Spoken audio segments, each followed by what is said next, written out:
नमस्कार, मैं हूं स्मृति मल्होत्रा और आप देख रहे हैं फ्रंटलाइन ब्रेकिंग न्यूज। आइए नजर डालते हैं आज की 10 बड़ी मुख्य खबरों पे। पहली बड़ी खबर रायपुर से सामने आ रही है। कांग्रेस के 85वां अधिवेशन में राहुल गांधी और सोनिया गांधी पहुंच चुके हैं। बता दें कि सीडब्ल्यूसी के चुनाव नहीं होंगे। जानिए क्या है पूरी खबर। रायपुर में कांग्रेस का 85वां राष्ट्रीय अधिवेशन हो रहा है। देश भर से कांग्रेस नेता शामिल हुए हैं। राहुल गांधी और सोनिया गांधी भी रायपुर पहुंच गए हैं। स्टीयरिंग कमेटी की बैठक में तय हुआ है कि सीडब्ल्यूसी का चुनाव नहीं होगा और कांग्रेस अध्यक्ष को सदस्य नॉमिनेट करने का अधिकार सर्वसम्मति से दिया गया है। कांग्रेस पार्टी के संविधान पे संशोधन पर विचार होगा। अगली बड़ी खबर नागालैंड से आ रही है। चुनावी प्रचार के लिए प्रधानमंत्री नरेंद्र मोदी शिलांग में अपना रोड शो शुरू कर रहे हैं। प्रधानमंत्री नरेंद्र मोदी ने कहा, कई लोग कहते हैं मेरी कब्र खुदेगी तो कई लोग कहते हैं देश भर में तुम्हारा कमल खिलेगा। जानिए क्या है पूरी खबर। प्रधानमंत्री नरेंद्र मोदी शुक्रवार को नागालैंड और मेघालय में चुनावी रैली में शामिल हुए।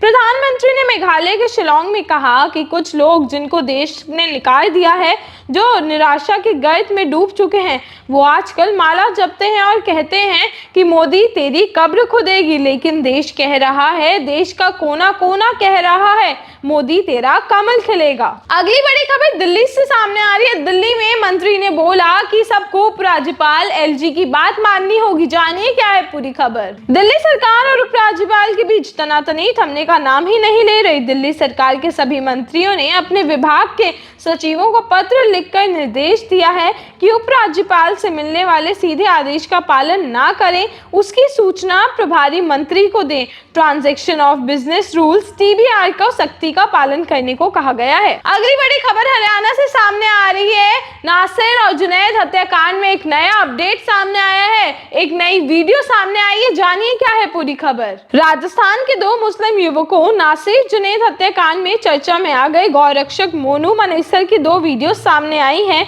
पहले में वे गौ तस्करों को मारने और जिंदा काटने की बात कर रहा है, जबकि दूसरे वीडियो में वे हरियाणा पुलिस की तरफ में खूब कसीदे पढ़ते हुए पूरा सहयोग करने की बात कर रहा है। फिलहाल मोनू मानेसर हत्या का आरोप लगने के बाद से अंडरग्राउंड है। अगली बड़ी खबर तिरुवनंतपुरम से आ रही है। तिरुवनंतपुरम से टेक ऑफ करते हुए एयर इंडिया की फ्लाइट रनवे से टकरा जाती है। वीडियो हुआ वायरल। जानिए क्या है पूरी खबर। तिरुवनंतपुरम एयरपोर्ट पर शुक्रवार को विमान की लैंडिंग के लिए फुल इमरजेंसी लगा दी गई। कलाकीट से सऊदी अरब जा रही एयर इंडिया की फ्लाइट में हाइड्रोलिक फ्लेयर की आशंका थी।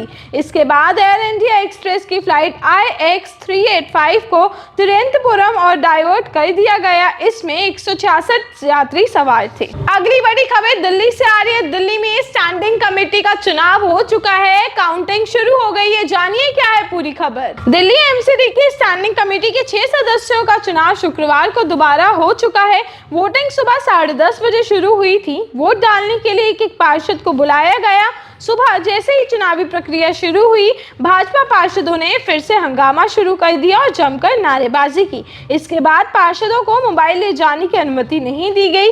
वोटिंग खत्म होने के बाद अब काउंटिंग शुरू हो गई है।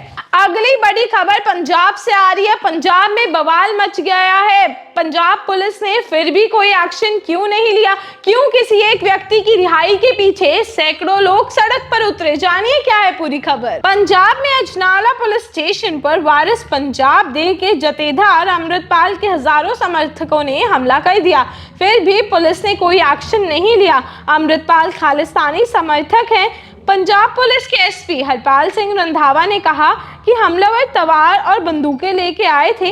उनके पास श्री गुरु ग्रंथ साहिब थी, पवित्र बीड़ भी थी उनकी। ऐसे में जवान पीछे हट गए। टीवी चैनल्स को दिए बयान में रंधावा ने एक्शन ना लेने की यही वजह बताई है। अगली बड़ी खबर महाराष्ट्र से आ रही है। शिवसेना विवाद पर शरद पवार बोले, इलेक्शन कमीशन ऑफ इंडिया का दुरुपयोग हो रहा है। जो सरकार कह रही है वो सिर्फ वही कर रहे हैं। जानिए क्या है पूरी खबर। शिवसेना के नाम और निशान विवाद में नेशनलिस्ट कांग्रेस पार्टी प्रमुख शरद पवार का बयान आया है। पवार ने ने अपने बयान में इलेक्शन कमीशन पर निशाना साधा है। उन्होंने कहा, इलेक्शन कमीशन ने वही किया जो सरकार चाहती थी। आयोग का दुरुपयोग किया गया है। हमने चुनाव आयोग को ऐसा फैसला कभी नहीं देखा। बाला साहेब ठाकरे ने अपने आखिरी दिनों में कहा था कि उनके बाद उद्धव ठाकरे ही शिवसेना की जिम्मेदारी लेंगे। अगली बड़ी खबर अडानी ग्रुप ऑफ इंडस्ट्रीज से आ रही है। कुछ दिन पहले एक याचिका दायर की गई थी कि इस केस में मीडिया रिपोर्ट्स नहीं जाएंगी, लेकिन सुप्रीम कोर्ट ने उस याचिका को खारिज कर दिया। अब अडानी ग्रुप ऑफ इंडस्ट्रीज में मीडिया रिपोर्ट्स जा सकती हैं। जानिए क्या है पूरी खबर। सुप्रीम कोर्ट ने शुक्रवार को अडानी हिंडनबर्ग मामले पर मीडिया कवरेज पर रोक लगाने की मांग वाली याचिका को खारिज कर दिया है। कोर्ट ने कहा है कि वे मीडिया की रिपोर्टिंग से नहीं रोक सकते। वहीं कोर्ट ने कहा है वे इस मामले की जांच के लिए कमेटी को गठन कर अपना फैसला सुरक्षित कर चुकी है और जल्द ही इसे सुनाया जाएगा। अगली बड़ी खबर बॉलीवुड से सामने आ रही है। बॉलीवुड में 2 दिन पहले आलिया भट्ट की कुछ पर्सनल फोटोज लीक होने के बाद आज बॉलीवुड की हीरोइन आलिया भट्ट पापाराजी से मिली। जानिए क्या है पूरी खबर। बॉलीवुड एक्ट्रेस आलिया भट्ट कल रात यानी 23 फरवरी को मुंबई में स्पॉट हुई।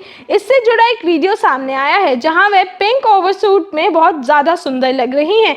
दरअसल 2 दिन पहले आलिया जब अपने घर पर आराम कर रही थी तब एक पब्लिकेशन ने उनकी प्राइवेट तस्वीरें क्लिक कर उन्हें लीक कर दिया था। इस हरकत के बावजूद आलिया ने स्माइल करते हुए पापाराजी से मुलाकात की। इसी तरह देश और दुनिया से जुड़ी हर छोटी से बड़ी खबर के लिए बने रहिए FBN यानी फ्रंटलाइन ब्रेकिंग न्यूज के साथ, सबसे पहले सबसे आगे। धन्यवाद।